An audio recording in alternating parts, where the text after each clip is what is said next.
The Grow My Cleaning Company podcast helps owners of cleaning companies just like you to grow your company and yourself so you can make more money and finally get the time and money freedom that probably got you into this business. Discover how to automate and create systems that allow you to grow like crazy without losing control. If you dig the show and want to show some love, subscribe, rate, and review on iTunes. It really helps. Enjoy the show. Hey, Cleaning Nation, Mike Campion here with the world-renowned, or at least to me, Nik Lemieux. This guy is in Edmonton, Alberta, which I just learned is in Canada. No, I actually knew that. But his name is Lemieux. He's got a French accent. I went way out on a limb and said, come on, got to be a Montreal guy. And he put me right in my place. Not only is he not Montreal, he's not even close, but he is in Canada. This guy started World Cleaning in 2017. Like I said, serving Edmonton. Nik, welcome to the show, my friend. Hey, how's it going?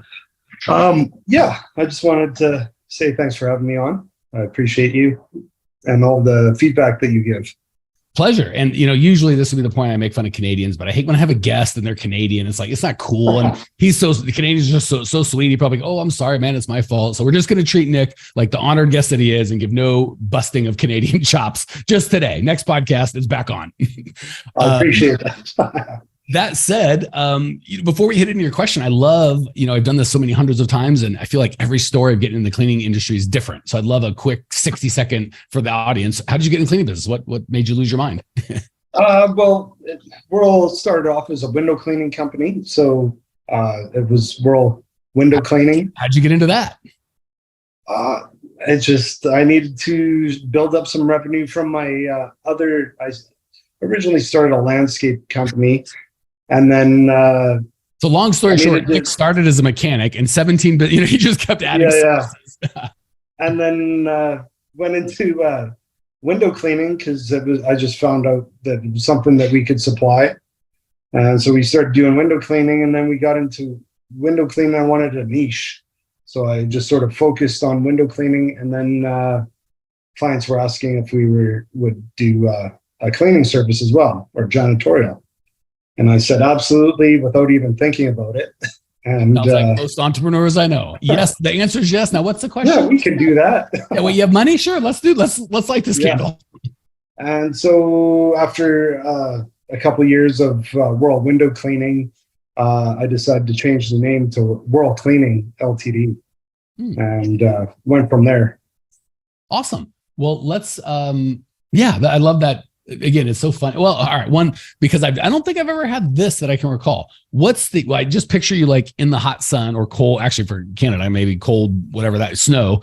And they're like, you want to do window cleaning? You're like, well, it's closer to the building. Maybe at least I'll have some cover. I won't get snowed on. And they're like, you want to clean the inside of the building? Like with the air conditioning or the heat? Absolutely. I just see you getting like closer and closer until you're like, I'm in the house or I'm in the building.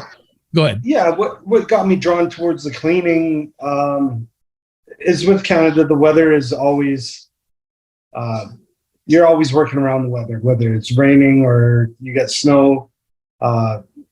It's just Mother Nature. Explain the snow. What is this? I've heard tale. It's basically frozen rain. That sounds awful. You're not encouraging me or Cleaning Nation, to come north for those of us, No, absolutely not. It is not pleasant. I said something to Nik before the show that as he mentioned, I'm like, I feel like we should get Clean Nation in on this, and then we'll let you hit your question, my friend. So as we're talking about like, what's the difference between, landscaping versus windows versus janitorial versus residential, having had 5, 6, 7 businesses from, a car dealership to a coaching company to obviously a cleaning company to manufacturing to what else do we do? Contracting, bunch of stuff. The biggest lever that I think I took a long time for me to get till I'd had a bunch of businesses is recurring revenue. So, and if you look at software companies trading at 10 times value and construction company like I had trading at like 2 times earnings, like why would people overpay for that? Because if I had a construction company that cost me $100,000 to open the doors every day, I had zero revenue at the beginning of the month. Like if we had work in progress, obviously that was going, but I had to resell when that job's done, there's got to be another one and another one. And it's just, you're constantly selling just to stay even, right? And one of the magic things about the cleaning business, it's not sexy, which I love because you can kind of sneak in, like at a car dealership, semi-sexy, lots of competition. There's still no recurring revenue. Hated that part of it. Not a good business, by the way. Very sexy, not cool. Like, it's so funny. I tell people I coach owners of cleaning companies, by far the best business I've been in. Least sexy. If you ever are at a dinner party and someone asks you what you do and you do not want to talk with that person, tell them you coach owners of cleaning companies. You will have no follow-up questions. If you want to talk, tell them you own a car dealership. They'll have questions. So the cool thing about owning a cleaning company is the recurring revenue, and the more recurring, the better. So landscaping I like, because that's typically, I'm guessing, monthly or more frequently. Window cleaning I like less. So the two negatives with landscaping and window cleaning is it's for window cleaning, the frequency is probably at best quarterly or monthly, like at best. And like you said, a lot to do with the weather, real seasonal, right? So my perfect business, aside from, cleaning company, which obviously I'm a fan of, recurring, not seasonal. Like even with Airbnbs or stuff like that, where there's, oh my gosh, June through August, we're slammed, but then nothing in November. That's tough. Or even worse, we only go once or twice a year. So I've got 1,000 clients, but my average client value lifetime is $1,200 or something like that. You sign up a little residential cleaning company or a little home that you do twice a week for $400 and they stay 10 years. That's like a $50,000 contract. God forbid you're in commercial and they pay, $3,000 a month and they stay 10 years. It's like $500,000. So, and my math is a little sloppy, but it's a lot more than I'm cleaning your daggone windows every quarter. And then, of course, residential cleaning and commercial cleaning really doesn't depend on the weather, right? As long as you can physically get your people on site, it's not going to be, it's snowing, it's raining, it's this, it's that, don't come.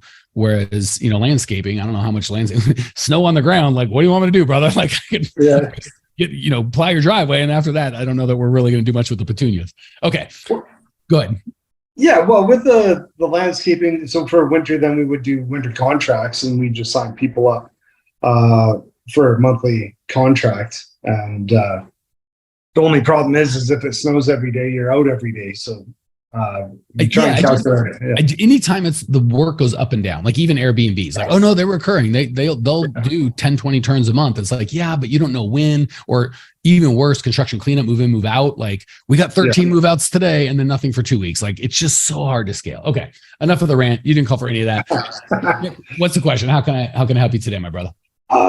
Just getting the mindset of both our team and our clients to give us their credit card number just so we can get them put into the system and have reoccurring revenue. Just get them punched in, have it like Netflix or insurance where it just automatically gets put through. Perfect. I love that. Go ahead. Yeah. Some people are, they want that right away. And then other people are a little resistant to it. I'm so glad that you brought that up because we do talk about that, and certainly in our coaching and for the podcast, you probably heard me allude to that, but I don't know how often or if we've done a podcast where like, here's exactly how to do that. So let's dive into that. First, I want everyone to understand why that's important before we talk about how to do it. Some of you are like, what does that matter? I've been in lots of fast growth companies, and the crazy thing about fast growth, which I'm assuming most of us are like, either in fast growth or we would like to be in fast growth. If you're listening to this podcast, like I would like to stay the same or grow very slowly, feel free to bug out now. I don't know that it's just not what we're here to help you do. So if you're looking to be fast growth or in fast growth, cash, when you're growing fast, depending on your billing or payment policies, I'll give you a perfect example. When I had my construction company, we were net 30. And I talked about my first year making $500,000 in profit. And I was so excited because, we were paying I wasn't excited about paying tax on $500,000, but I was pretty excited about right there on my P&L, $500 and some $1,000 right there in a year's work. I thought it was so cool. And I went to my bank account like, all right, let's get some of this $500,000. And yet there was just the regular operating amount I had last year. Like, how could this be? Well, I also went to what's called our accounts receivable, which had gone up $500,000 because I grew, right? Every time I took on new work, that was another receivable, right? I'm going to do the work now. I'm going to get paid later. So basically all of my profit, and God forbid I had $500,000 of receivables and I hadn't made $500,000 of profit, I'd have had negative in my account going, how did I go from, 3 million to 4 million? But somehow I have less profit because if your receivables grow faster than your profit, you're literally out of business. And most people, including myself when I was younger, think or thought that businesses go out of business because of lack of profit. We're not making any money. They don't. The vast majority go out of business because of lack of cash. Profitable businesses go out of business for lack of cash much faster than unprofitable businesses. Amazon would be a great example, who have cash. So we think it's profit, and it should be. It's not. Well, I shouldn't say to win. To win, you want profit and cash. But to not close the doors, cash is like oxygen, right? So say I'm 600 pounds. That's a bad deal, right? I'm going to lose life expectancy for sure. And I should address that. But if I can't breathe, I'm going to die in the next 3 minutes. So cash is breath and profit is your overall health. But if you are the healthiest guy in the world, and I put my hand over your mouth and your nose, you might be healthy as can be. You're going to be dead as can be in about 3 minutes, right? So oxygen is cash. Doesn't matter how profitable or healthy your business is. You miss a payroll, your employees are gone. Your employees are gone. Your business is gone. It unravels pretty quick. So one of the many reasons getting paid in advance is so important is if you're going to grow fast, you better have access to capital, or you're going to have to not be a bank, which is what we do. And we're like, I will do the work now and you can pay me later. You're really saying I'm a bank. The problem is, have you run their Dun & Bradstreets? The answer is no. Do you know what a Dun & Bradstreet is? The answer is no. Do you have capacity to run it if you did know what it was? The answer is still, do you know how to read it? Do you know how to look at their quick ratio, their asset? Do you know how to look at the ratios? Of course the answer is no. And why would you? You're a freaking cleaning company. None of this makes any sense. Are you getting paid interest? The answer is no. Do you have collateral? No. There's all these things that banks have, we don't have. And they're like, hey, on top of running your cleaning company, which is a lot of daggone work for those of us that know, could you be a bank? And you're like, I guess. And this isn't a regular bank that makes a ton of money. This is a not-for-profit bank. So they have all these assets and stuff, but they could charge a bunch of interest so they can pay the assets and have money left over. You're not going to get any of that. You're going to do it for free. That's an insane proposition. Finally, bad debt, guys. Say your business is, and I hate to, our clients, we look for a 30% net profit, but say you're average and you're like 15 or 20, call it 20, 20% net profit. So say you make $100,000 in revenue or $1 million in revenue, let's say 100,000 just to make the numbers easier, 10,000. And that's $2,000 in profit. Well, guess what? One little $2,000 a month account, if he doesn't, and they don't, by the way, say, I'm not going to pay, they lie to you. So it's net 30. So they owe you now $2,000. And then you don't cut them off that day. You probably don't even notice till net 45, right? And then you call them, be like, hey man, we didn't get the check. What's shaking? They go, oh, Susie in accounting, she's off. But no problem, man. As soon as she gets back, blah, blah, blah. And then net 60, you're like, what's going on? Oh my gosh, is it you? Or Well, and then now you're in really $6,000, right? Because there's the 30 days you were cleaning without getting paid. And then the net 30 is the first month after that. And then net 6. So you started, the payroll clock started ticking for you 90 days ago, $6,000 ago. They paid you nothing. So and now you're in a heck of a spot, because if you go at the beginning, day one, if you go, I'm not going to clean if you don't pay, either they pay or they don't, but you got no skin in this game. Now you got $6,000 in the game, and you go, you don't clean, I don't pay. They go, great. I guess we'll pay you nothing, and we'll just go to the next guy and we'll start all this party again. And you'll go, I'll sue them. Good luck with that. You can't put a lien on their building. Maybe you win. Because again, they're not going to go to court and go, yeah, Nik screwed me, never showed up. Or no, Nik was great. They did a great job. We're just dirtbags. They're going to be like, he was a liar and he never showed up. And, they let my dog free and there's a Van Gogh on the wall and they stole. Like, who knows what they're going to say. So you don't know if you're going to win or lose. And even if you win, you spend $12,000 to get a $6,000 judgment, which isn't cash. It's just a judgment saying they should pay you. The whole thing's a mess. So there you go. Rant over on why it's so important to get paid in advance, because we got to get the why before we do the what. Hey, amazing people. You may have noticed we don't sell a dadgum thing on this podcast. We don't allow ads. The only ask I can ever have of you guys is if you dig the show, for you to spread the word and share so we can change as many lives as possible. Literally, it'll take you 5 seconds to give us a great review, and I can't tell you how much I appreciate you as a listener and value the gift of your kind words. Now, back to the show. All right, to your question. And I love what you said right off the bat, Nik. You go, what is the mindset, or what do I have to believe, or how do I have to train my employees? It is completely that. So we've given scripts and they're really not valuable. It's not the magic words that you say. It is how you go about it. So when Netflix, which it was a great example that you used, charges their $12. I don't know. I'm a customer. I have no idea what they charge. We'll call it $15. Don't email me and yell at me that it's cheap or more expensive. I get it. We'll call it 20 because it's super round. See, look, Netflix is just getting more and more valuable by the second. So they don't go, would it be okay? Do you mind? Is it all right? They just say, put in the credit card and then you may have the services. And you cannot put in the credit card, okie dokie, or you can put in the credit card. But there is no, and you could probably call customers. I don't even know if they have customer service that you can call, but let's pretend in some world they do and go, this is bull crap. How dare you? And they're going to go, sir, do you want the daggum? You want it or not? Right. And they're not interested. They're not going to, and they're not going to have a like, we're so embarrassed. I'm so sorry, Mr. Lemieux. I know we're such a scam and we could run off to Mexico with your credit card, but you're just going to have to trust us. And that would freak you the heck out. You're going to get some very disinterested, low wage employee going, are you calling to put in your credit card? No. Okay. Are you a client? No, get off my phone. Like goodbye. That's it. Right. So and you're like, well, Netflix is different than us. Granted, you want to know the difference? The difference is they're very good at getting clients and they know how to get more and we don't.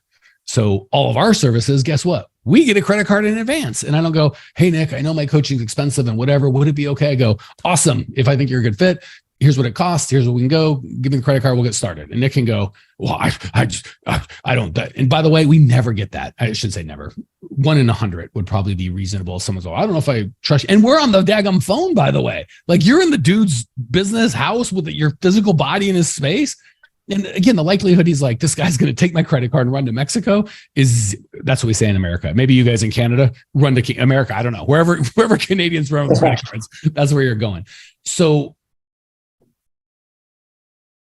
you just have to have a belief of this is how business is done. And most importantly, you have to go, you're judging me. I'm judging you. Right. Because he's asking you for a loan.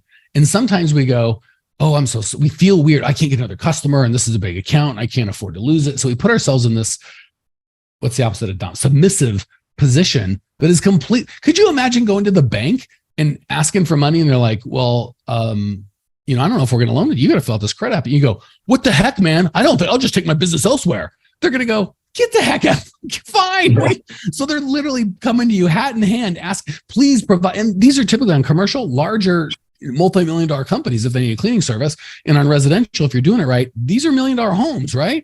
So they have money, and especially on the business, it might be $100 million business. He's like, you need to float me $1,800 a month for your freaking services. Are you out of your god dang mind? Could you imagine that?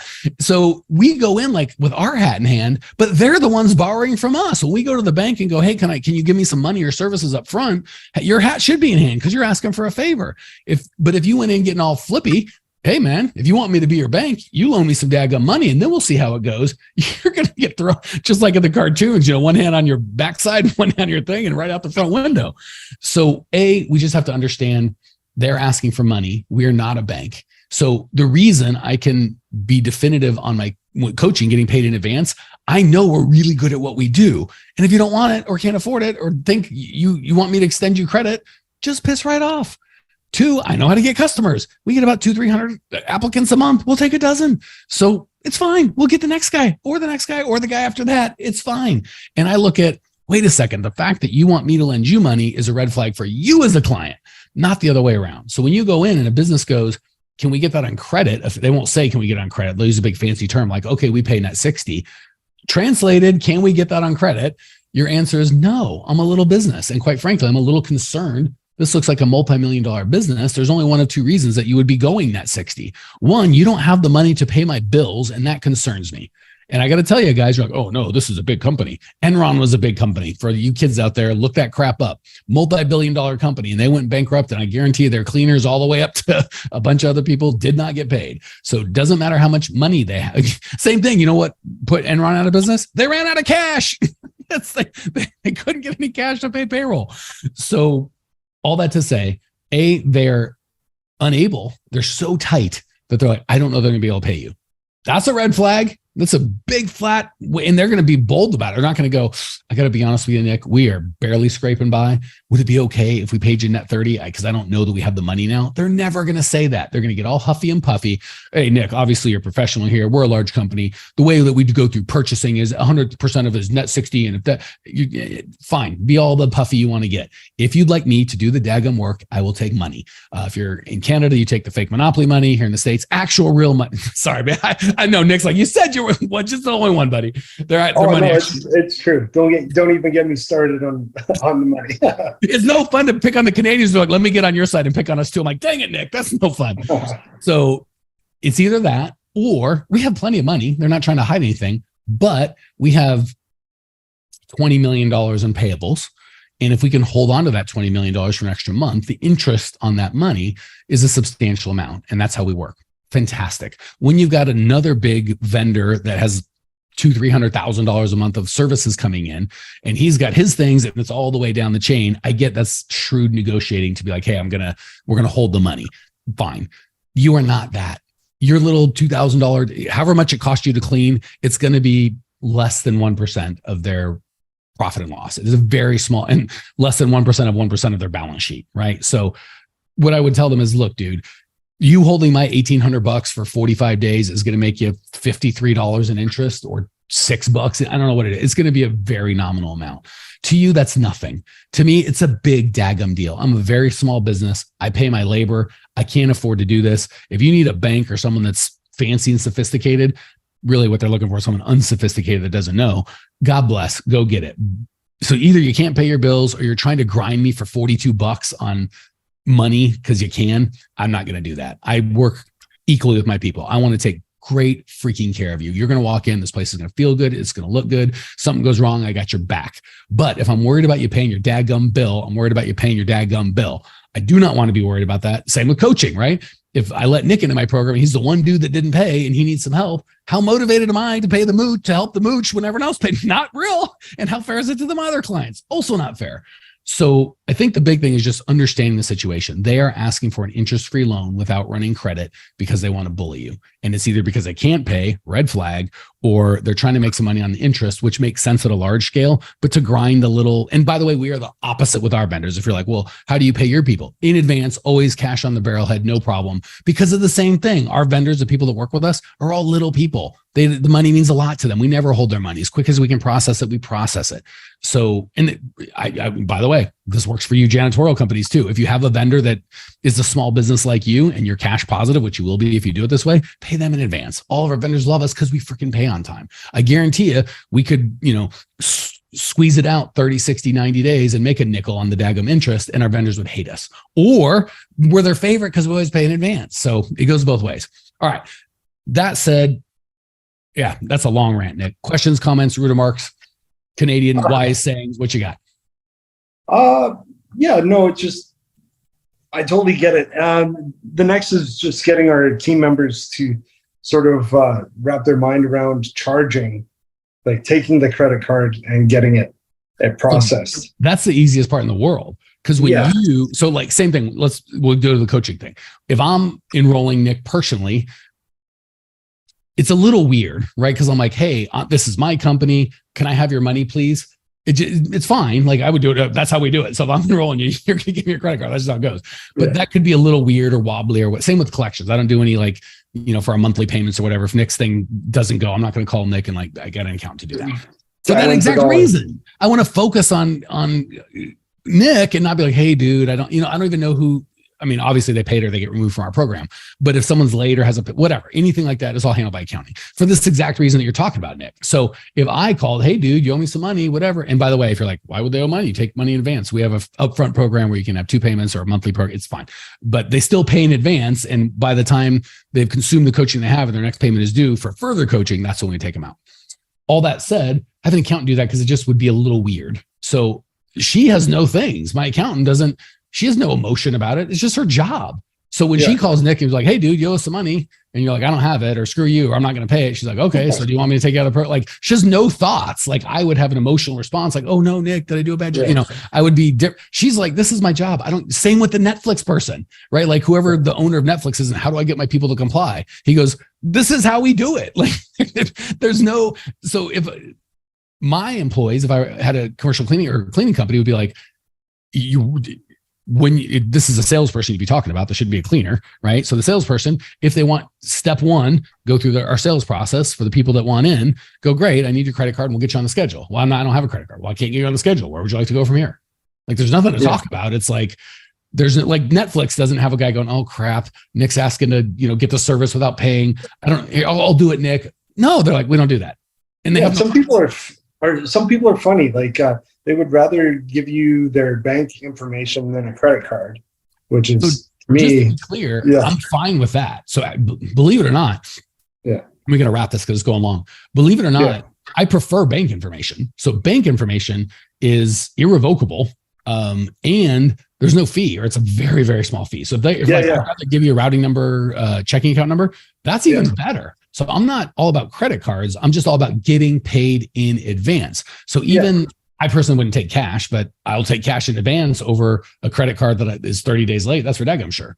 So don't worry about the methodology. It's I get paid before I do the work. That's the key. And I'm not going to chase you. So if they're like, I'll send you a check, go, great. And I wouldn't do it. But if you were going to take a check, fantastic.